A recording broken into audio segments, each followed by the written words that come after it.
Hello friends, Bharat Bhushan. अब हम शुरू कर रहे हैं अपने जीएसटी कोर्स का 7th चैप्टर, जिसमें हम डिस्कस करेंगे ई वे बिल। 6th चैप्टर में हमने tax invoice, bill of supply, receipt voucher, payment voucher, debit note, credit note, इन सब डॉक्यूमेंट्स को डिस्कस किया था। और लेकिन उस चैप्टर में मैंने इनके फॉर्मेट्स के बारे में कुछ नहीं बताया था। ये सारे फॉर्मेट्स सीबीईसी की साइट पर अवेलेबल हैं और वहां पर जो रूल्स में टैक्स इनवॉइसेस का चैप्टर है उसमें पूरी डिटेल दी हुई है। आप लोग वहां से ये फॉर्मेट्स ले सकते हैं, इसीलिए मैंने उस पॉइंट को वहां पर स्किप कर दिया था टू सेव टाइम। अब हम लेते हैं ई वे बिल। इस ई वे बिल की ट्रेड सर्कल में बहुत चर्चा है।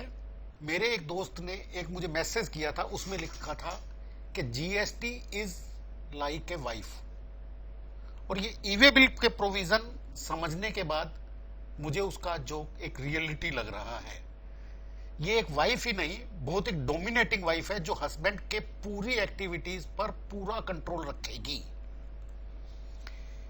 इसका enabling provision E way bill का सेक्शन 68 ऑफ सीजीएसटी एक्ट में है, जिसका टाइटल है inspection of goods in movement. The government may require the person in charge of a conveyance, means a truck driver, carrying any consignment of goods of value exceeding such amount as may be specified। ये specify कर दी गई है 50,000 रुपए। To carry with him such documents, वो documents carry करने हैं जो स्पेसिफाई किए जाएंगे। एंड सच डिवाइसेस, अब खाली कागज नहीं भैया, डिवाइस भी कैरी करने हैं। हिंदुस्तान एक बार फिर से ट्रांसपोर्टर्स की स्ट्राइक के लिए तैयार हो जाए। एज मे बी प्रिस्क्राइब्ड, ये क्या प्रिस्क्राइब्ड है ये भी हम डिस्कस करेंगे। The document details of documents required to be carried under subsection 1 shall be validated in such manner as may be prescribed where a conveyance referred to in this section is intercepted, रास्ते में verification के लिए रोकी जाती है, at any place he may require the person in charge, truck driver, to produce the documents prescribed and devices for verification। वो documents जो carry करने हैं और वो डिवाइस, ये डिवाइस क्या है अभी हम देखते हैं। ये डिवाइस ऐसा कागज के साथ डिवाइस भी लेके चलना है ट्रक में, लेकिन सरकार ने किया है तो हमें मानना ही होगा। पहला है generation of e way bill. Every registered person prior to commencement of movement of goods of value in excess of ₹50,000, सिर्फ 50,000 रुपए लिमिट है, 50,000 रुपए से ऊपर की कोई भी consignment, shall generate e way bill on common portal. आपको ई वे बिल जनरेट करना है। ई वे बिल आपको अपने यहां इशू नहीं करना है, आपको जो जीएसटीएन का पोर्टल, कॉमन पोर्टल है, वहां जाना है, वहां डिटेल फिल करनी है, वो आपको एक ई वे बिल नंबर देगा। Such E way bill is to be generated irrespective of the whether the removal is for supply or otherwise, चाहे वो माल सप्लाई है, सेल है या नहीं है, आपको ई वे बिल जनरेट करना है। चाहे वो आप जॉब वर्कर को भेज रहे हो जो सप्लाई नहीं होती, या अप्रूवल के लिए भेज रहे हो, तब भी करना है। ओनली कंडीशन इज के वैल्यू 50,000 रुपए से ऊपर होनी चाहिए। और अगर कोई इनवर्ड सप्लाई आप अनरजिस्टर्ड पर्सन से ले रहे हैं, उसकी 50,000 से ज्यादा है, तब भी आपको ही ई वे बिल जनरेट करना है। अगर आप ई वे बिल जनरेट नहीं कर रहे हैं और गुड्स एक ट्रांसपोर्टर को दे रहे हैं, तो कुछ पार्टिकुलर्स आपको फिल करने हैं कॉमन पोर्टल पर, और उसके बेस पे ट्रांसपोर्टर उस ई वे बिल को जनरेट कर लेगा। 50,000 के से कम कंसाइनमेंट के लिए भी ऑप्शन है कि आप ई वे बिल जनरेट कर रहे हैं। अगर सप्लायर अनरजिस्टर्ड है तो या चाहे सप्लायर या ट्रांसपोर्टर कोई भी एक ई वे बिल जनरेट कर सकता है। लेकिन पहले ही बताया था कि अगर ये अनरजिस्टर्ड सप्लायर से सप्लाई रजिस्टर्ड को जा रही है, जो पहले से पता है कि ये इस रेसिपिएंट ये है और वो रजिस्टर्ड है, तो ये माना जाएगा कि वो रेसिपिएंट उस मूवमेंट काज कर रहा है और वो जैसे पहले कहा था वो ई वे बिल जनरेट करेगा।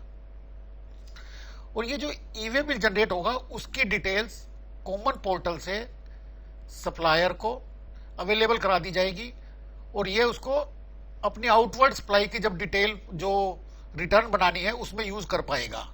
क्योंकि ई वे बिल जनरेट करते हुए हम इनवाइस वगैरह की डिटेल भी देंगे, वो ऑटो पॉपुलेट हो जाएगी। लेकिन कैसे होगी अभी जब उसका एक कोई डेमो देंगे तभी देखने को मिलेगा। जब ई वे बिल जनरेट करेंगे तो एक यूनिक ई वे बिल नंबर अवेलेबल किया जाएगा कि किस किस को, जो सप्लायर जो इसने सप्लाई किया है, रेसिपिएंट को भी और ट्रांसपोर्टर को, इन तीनों को। अगर 24 घंटे के अंदर ये गुड्स ट्रांसपोर्ट नहीं हो पाती हैं किसी कारण से तो ये ई वे बिल कैंसिल हो जाएगा। एक प्रोविजन इंटरेस्टिंग इसमें ये भी रखा है कि अगर मूवमेंट में ये ई वे बिल चेक हो जाता है तो कैंसिल नहीं होगा। अरे भैया, जब सप्लाई हो गई तो वो कैंसिल कहां से होगा। अगर ट्रांसपोर्टेशन होते हुए रास्ते में कभी मोड ऑफ ट्रांसपोर्टेशन किसी कारण से चेंज हो रहा है, रजिस्ट्रेशन नहीं है, अलग स्टेट में ब्रेक डाउन हो गया है, तो फ्रेश ई वे बिल जनरेट होगा। मैंने बड़े ध्यान से मिस्टर हसमुख आदिया का प्रेस कॉन्क्लेव में 2 घंटे का लेक्चर था, सुना था। उसमें कहा था इसकी कोई जरूरत नहीं है, लेकिन रूल में है। इवन अदरवाइज मोस्ट लाइकली ई वे बिल में व्हीकल नंबर भी होगा, तो जब भी व्हीकल नंबर चेंज होगा तो ये मॉडिफाइड एटलीस्ट ई वे बिल जरूर जनरेट करना होगा। अगर एक ट्रांसपोर्ट व्हीकल में मल्टीपल कंसाइनमेंट्स जा रही हैं तो ट्रांसपोर्टर एक कंसोलिडेटेड ई वे बिल जनरेट करेगा जिसके अंदर वो सारे ई वे बिल्स की डिटेल होगी। Validity of e way bill, ये सारे प्रोविजंस बहुत मैकेनिकल हैं, हमें सिर्फ एक बार रेफर कर लेना है और कुछ भी इसमें ज्यादा समझने का नहीं है। अगर 100 किलोमीटर से कम किया तो 1 दिन के लिए ई वे बिल मिलेगा, 300 किलोमीटर तक है तो 3 दिन, 500 किलोमीटर है तो 5 दिन, 500 से 1000 है तो 10 दिन, 1000 किलोमीटर से ज्यादा है तो 15 दिन की वैलिडिटी का ई वे बिल मिलेगा। जो रेसिपिएंट है उसको सभी ईमेल उसके नाम से जो सप्लाई जा रही हैं उनकी डिटेल्स कॉमन पोर्टल से सब उनको प्रोवाइड कर दी जाएगी रेसिपिएंट को।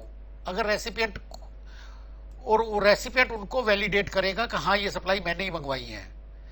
अगर 72 घंटे में इंटीमेशन आने के वो कोई उसका रिस्पॉन्स नहीं देता तो ये मान लिया जाएगा कि रेसिपिएंट ने एक्सेप्ट कर लिया है कि ये सप्लाई उसी ने मंगवाई है। मींस हर रजिस्टर्ड पर्सन को रोज कॉमन पोर्टल पर जाकर ये देखना है कि किसी ने उसके नाम कोई सप्लाई भेजी है तो सही में उसने मंगवाई है या नहीं। जो पहले कहा था कि ये बहुत ही डोमिनेटिंग वाइफ है जीएसटी, जो हमारे हर मोमेंट पर कंट्रोल कर रही है। Documents and devices to be carried with consignment. The person in charge of conveyance truck driver shall carry tax invoice or bill of supply or delivery challan as the case may be, a copy of e-way bill or e-way bill number physically are mapped to a radio frequency identification device। जिस device की हम शुरू में बात कर रहे थे, गाड़ियों में जो लगाने के ऑर्डर आ जाएंगे तो उसके अंदर मैप्ड हो वो ई-वे बिल नंबर, या नंबर खाली कैरी कर रहा हो या ई-वे बिल की कॉपी कर रहा हो। ये RFID जो डिवाइस है वो व्हीकल में इम्बेड होंगे, जिसपे भी जो भी क्लास ऑफ व्हीकल स्पेसिफाई कर दिए जाएंगे कमिश्नर से। एक रजिस्टर्ड पर्सन इनवॉइस कैरी करने के बजाय उसका रेफरेंस नंबर भी ले सकता है और उसको अपलोड करने के बाद और उसको वो अपने इनवॉइस की जगह उस नंबर को कैरी कर सकता है, क्योंकि सब कुछ ऑनलाइन है। आपने एक बार नंबर डाल दिया, उसमें सारे पर्टिकुलर्स डाल दिया, तो आपको फिजिकली लेके चलने की जरूरत नहीं है। और ये जो डॉक्यूमेंट डिटेल्स आप जब इनवॉइस रेफरेंस नंबर जनरेट करेंगे तो वो ऑटो पॉपुलेट हो जाएगी आपको ई-वे बिल जनरेट करने के लिए। कमिश्नर में notify the class of vehicles to obtain unique RFID, वो डिवाइसेस के लिए वो नोटिफाई कर सकता है, हमने पहले ही डिस्कस कर लिया था। वेरिफिकेशन कैसे होगी? कोई भी ऑफिसर रास्ते में व्हीकल जो ऑथोराइज्ड है उसको ट्रांजिट में रोककर इनको चेक कर सकता है। RFID रीडर्स, अब RFID डिवाइस है, नंबर है, तो उनके रीडर्स भी आएंगे नाकों पर। ये RFID readers shall be installed, rule में वर्ड है शैल बी इंस्टॉल्ड, इंस्टॉल किए जाएंगे जहां पर आप वो उन नंबर जो आपके उसमें डिवाइस में या फिजिकली कैरी कर रहे हैं या आपके किसी मोबाइल डिवाइस में वो नंबर है, वहां से वैलिडेट हो जाएगा कि इस व्हीकल में क्या क्या गुड्स हैं, कहां जा रही हैं, किसने निकाली है। वो खाली नंबर डालने से निकल आएगा। तो कुछ सुविधाएं भी हो जाएंगी लेकिन कंप्लायंसेस भी बढ़ रही हैं। और हर इंस्पेक्शन का ऑफिसर 24 घंटे में रिपोर्ट सबमिट करेगा, हमारा ज्यादा कंसर्न नहीं है। हाँ, एक अच्छा प्रोविजन ये भी डाला है, अगर कोई व्हीकल 30 मिनट से ज्यादा किसी जगह रुकता है फॉर वेरिफिकेशन, सिर्फ 30 मिनट, आधा घंटा से ज्यादा, तो ट्रांसपोर्टर इसको कॉमन पोर्टल पे इस इंफॉर्मेशन को अपलोड कर सकता है। लोअर रैंक ऑफिसर जो वेरिफिकेशन में इन्वॉल्व हैं उनको इससे एक अच्छा उन पे चेक रहेगा और ट्रांसपोर्टर को अगर कोई अननेसेसरी हैसल हो रही है, कोई उसकी व्हीकल रुक रहा है जो अभी दिनों तक रुका रहता था, कभी ये होता था कि ये डॉक्यूमेंट में ये गलती है, ये एक स्टेट से दूसरे स्टेट में जा रहे हुए कैसे वेरीफाई हो कि ये डॉक्यूमेंट सही है, ये सब चीजें खत्म हो जाएंगी। अब जब भी अगर व्हीकल रुकता है 30 मिनट से ज्यादा और उसका कोई वैलिड रीजन नहीं है, तो ट्रांसपोर्टर बड़े आराम से उसको कॉमन पोर्टल पर उस इंफॉर्मेशन को अपलोड कर देगा, जिससे कि इंफॉर्मेशन हाईएस्ट रैंक ऑफिसर तक पहुंच जाएगी। लास्ट में, thanks for sparing your time, wait for my subsequent videos. Thanks.